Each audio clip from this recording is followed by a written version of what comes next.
Any water park or amusement park in the world can indeed be dangerous. But have you ever truly wondered how 6 people tragically lost their lives in the very middle of one of the most controversial amusement parks in the world?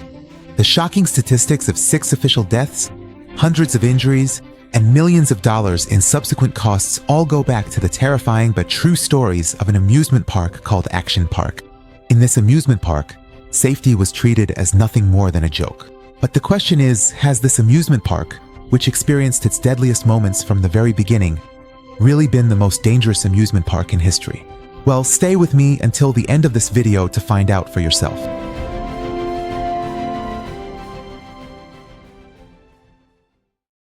Alright, let's go back a little. In the beginning, Action Park was just an ordinary ski resort called Vernon Valley, located in Vernon Township, New Jersey, USA. But one day, its owner, Eugene Mulvihill, came up with a brilliant idea. He decided to build an amusement park on the same land so he could make money from it during the warmer seasons too. Of course, Eugene wasn't the kind of person who'd be satisfied with ordinary things. In his view, regular amusement parks just did the same old stuff. Either they'd sit you in a car and take you for a ride or just spin you around fast, and that was it. But Eugene wanted something even more American. He wanted something that could only happen in America. Free, without restrictions, full of excitement and personal choices, and even without worrying too much about safety or rules. That's exactly what the ad said, too.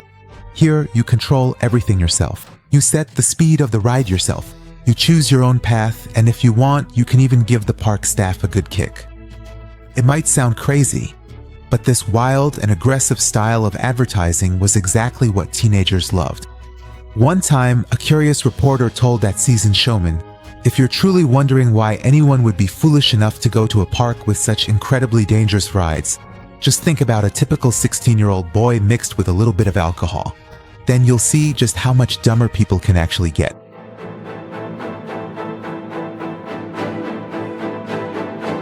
Now let me tell you exactly what these rides and attractions were like that caused such a stir. So, the park was divided into 3 main sections: the Motor World, the Alpine Center, and the Water World. Let's start with Motor World first. This place was famous for a weird attraction called the Battle Tanks. In this game, participants were split into 2 teams and shot tennis balls at each other. The players would launch the balls at each other using a kind of small ball launcher. But the interesting part was that spectators could also buy balls for an extra fee and shoot at the players from outside. Of course, this wasn't the most popular pastime for the spectators. They actually enjoyed throwing balls at the staff who had to pick up the balls from the field. Meanwhile, the staff had their own special kind of creativity. They had come up with a strange method where they would put tennis balls into the speed control system of the go-karts, which made the carts go up to 80 kilometers per hour. That's about 50 miles per hour. And this was while the maximum speed for the go-karts was supposed to be 30 kilometers per hour, which is about 18 miles per hour. That means it was one badass but deadly go-kart. Some of the employees would even take those same carts out after work and drive them around on the northbound 94 highway in the area. So working at Action Park was anything but boring. A lot of the employees have fond memories from that time, but Action Park wasn't so sweet for everyone. You could say it created great memories for a lot of people, but unfortunately, for some, it cut their childhood short forever. And this is where things start to take a dark turn.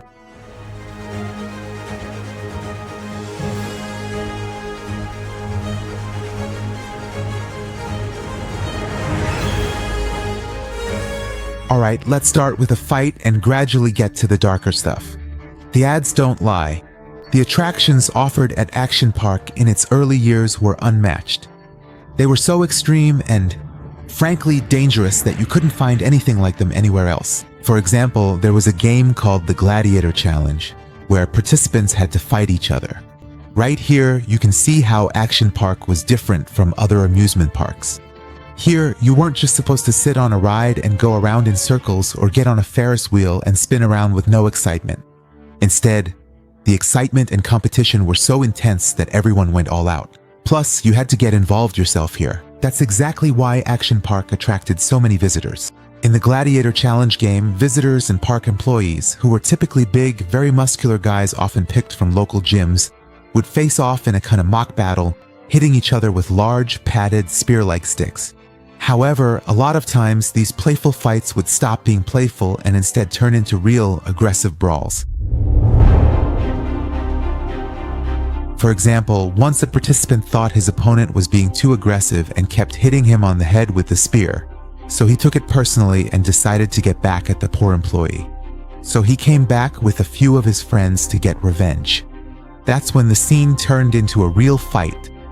No more padded spears, no more joking around. So a bunch of them started throwing punches and kicks, and things got so out of hand that only the police could break it up.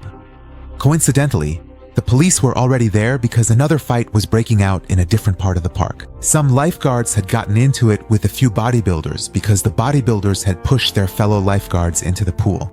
But this was just one prime example of the truly crazy and unbelievable stuff that frequently happened on a typical ordinary day at Action Park. Now let's head over to the infamous Alpine Center. The Alpine Slide, which was about 820 meters or 2,700 feet long, was located there and was one of the most dangerous and famous attractions in the park. The staff used to call it the Waiting for Death ride. The way this ride worked was that visitors would ride a kind of small sled down a big hill with a winding slope track. The slide was made of concrete, fiberglass, and asbestos.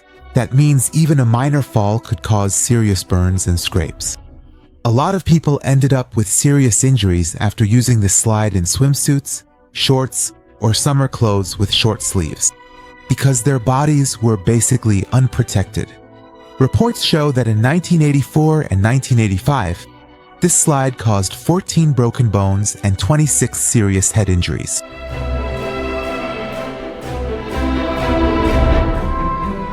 But on July 8, 1980, a day that seemed like just another ordinary summer day for most people, it turned into a real nightmare for the family of a 19-year-old boy named George Larson Jr. That day, George sat on a small sled, put his hand on the control lever, and started sliding down the slide. At first, everything was going fine, but gradually he picked up more and more speed until suddenly the sled flew off the track. George didn't even have a chance to react. He fell straight onto a pile of rocks and took such a hard blow to the head that he immediately went into a coma, and a week later he passed away. The thing is, even before this accident, this famous slide already had a bad reputation because the sleds kept breaking down and their speed control only had two settings. They were either so slow that they bored you to death, or so fast that they got out of control. What's strange is that the owner of this amusement park, Eugene Mulvihill, never insisted on any special or protective clothing for these rides. For example, in another part of the park called Surf Hill, people would slide down a sloped surface on a mat. Sometimes, while sliding, their swimsuits would even come off in the water. But instead of fixing this problem, Eugene built the spectator stand so others could watch this entertaining scene. Jokes aside, when many visitors went to the Alpine Slide still wearing their wet swimsuits, they would end up with severe skin burns and abrasions. It wasn't until George Larson Jr. lost his life that anyone really asked themselves whether these rides were even safe or not. You should know that after George's death, Action Park tried to dodge responsibility by claiming that George was an employee of the park and had used the slide during his free time, which, in a way, was actually true. George had worked at the park before, but it wasn't clear whether he was still an employee at the time of the accident. In any case, after the unfortunate and untimely death of George, the serious incident could no longer be simply brushed aside or ignored. George Larson's mother and brother said that the park managers deliberately claimed George was an employee so they wouldn't have to report his death to state inspectors. Because if the specialists had visited the site, they probably would have noticed issues that they had previously ordered to be fixed, like those same rocks scattered along the path that caused George's death. In the end, George's family was able to get a $100,000 settlement from Action Park. But of course, George's life couldn't be brought back, and this incident, like so many other things in this amusement park, was a senseless but repeatable tragedy. Interestingly, that famous slide stayed open for 16 years after George's death before they finally shut it down.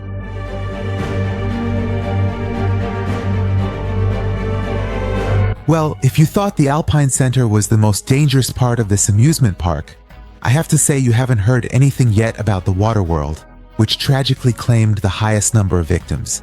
Here, excitement was just one step away from certain death.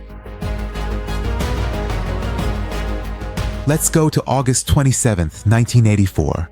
A man named Donald Depps entered one of the most popular attractions in this amusement park, the wave pool, also known as the tidal wave pool.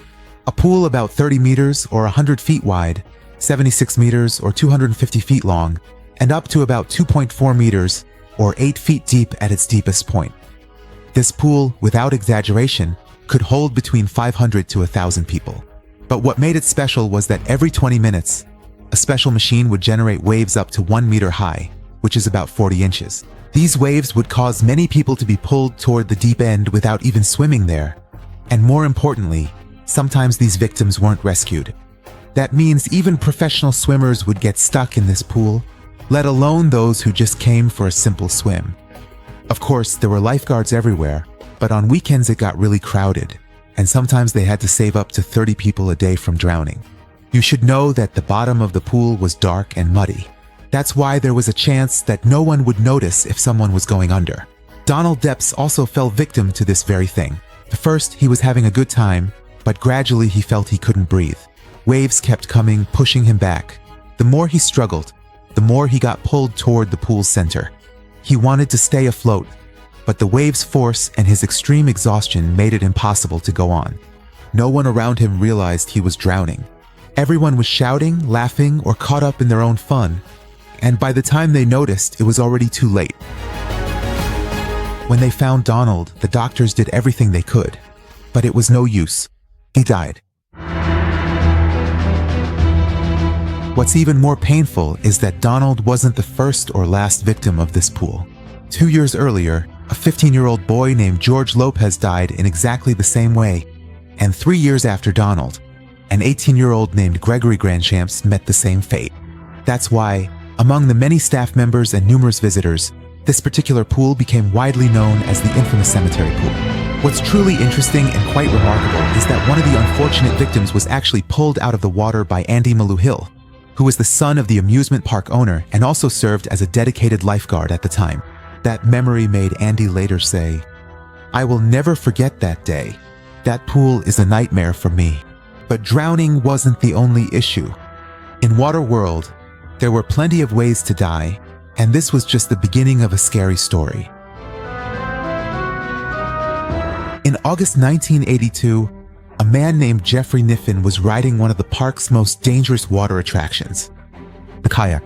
In this watercourse, they had installed a series of underwater fans that turned the water into raging currents, like wild rivers. The goal was to make it more exciting, but what happened wasn't excitement, it was a disaster. In the middle of the course, Jeffrey's inflatable boat suddenly flipped over and he was thrown into the strong current. He was struggling to get back on, but the water was so ruthless and powerful that it kept tossing him from side to side. Right at that moment, one of the underwater fans broke down and sparked. An electric current spread through the water, and Jeffrey was electrocuted, suffering a cardiac arrest. 2 other people were also injured, but they were rescued. They couldn't bring Jeffrey back. 40 minutes later, they declared him dead. As a result, only that one slide was closed, not the whole amusement park.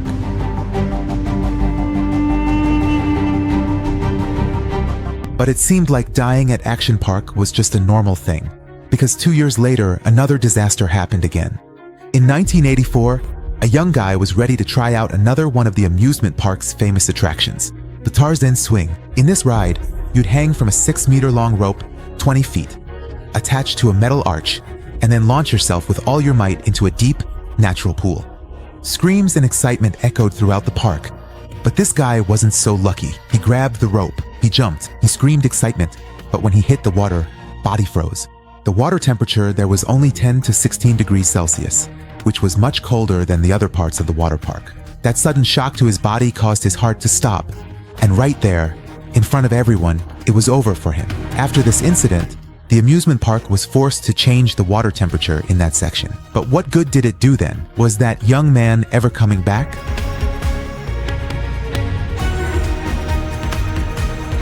Up to this point, you should know that before Action Park was completely shut down, 6 official deaths had been recorded. But a lot of people say the real number is much higher than that. Now, Let's take a look at another one of the most dangerous slides in this amusement park, the Cannonball Loop Slide. This slide was pure insanity. A slide with a full loop at the end.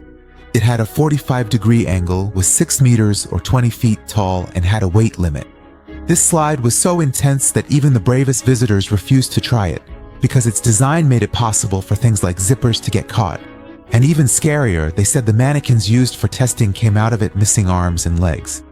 There were also stories claiming that the laws of physics were broken inside this loop, and that the experience was like flying in space. In the midst of all this, there were a handful of people who actually went down the slide and came out unharmed. For example, there was a teenager who lay down, crossed his arms over his chest, put his feet together, and went into the slide. First, everything went smoothly. The slide was straight, but when he reached the loop, he got a wild blow to the back of his head and was almost knocked out. But miraculously, when he was thrown out of that death trap, he quickly got up and smiled at the crowd. Everyone clapped and cheered for him. But the reality was something else entirely. That blow was a sign of the real danger. But after this incident, the park officials reacted way too late, and the slide stayed open for a long time. At the same time, this ride had a lot of problems. For example, the inside of the loop would constantly fill up with mud and sand, which caused people to get stuck in the middle or get hurt. Many people believe that if this loop hadn't been shut down, the number of accidents, dangers, and deaths at the park would have multiplied. Now you might be wondering, with all these deaths, technical failures, and terrifying incidents, how could the owner of this park keep his business running for so many years? Well, Eugene Mulvihill really knew how to cleverly exploit the law, the government, insurance, and even death itself. In fact, Eugene was a genius at persuasion. It was like he was putting on a show with his words, and he was so professional that even the inspectors who came to investigate the deaths and accidents would end up leaving the park with a smile, thinking everything was under control.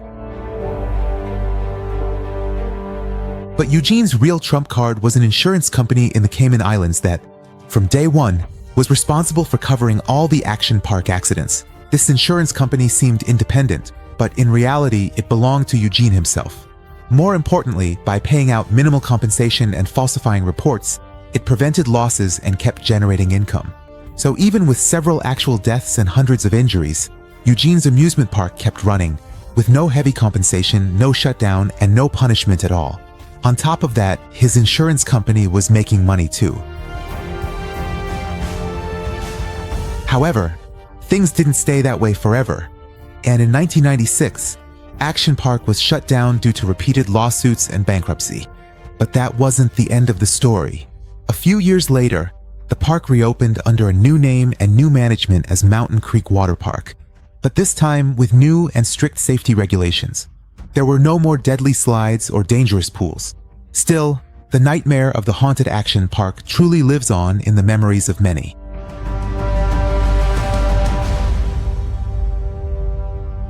But after all these stories, I think Action Park was a place where the line between excitement and death was blurred.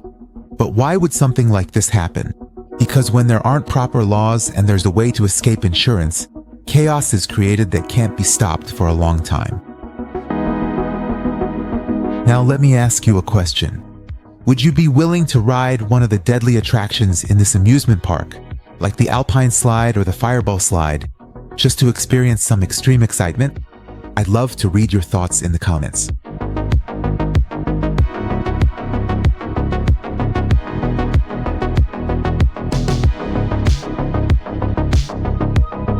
The story of the dangerous Action Park amusement park teaches us a very important lesson. That excitement without safety quickly turns into disaster. Action Park may have seemed like it was all about freedom and limitless thrills, but in the end, it led to people losing their lives just for a few moments of adrenaline. But whether Action Park was truly the deadliest amusement park in history or not, there are a lot of opinions. Maybe to get a definite answer, I should tell you about an older park called Coney Island, a place where just one of its rides claimed the lives of 4 people.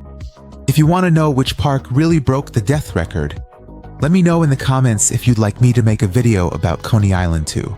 So until the next video, take care of yourselves.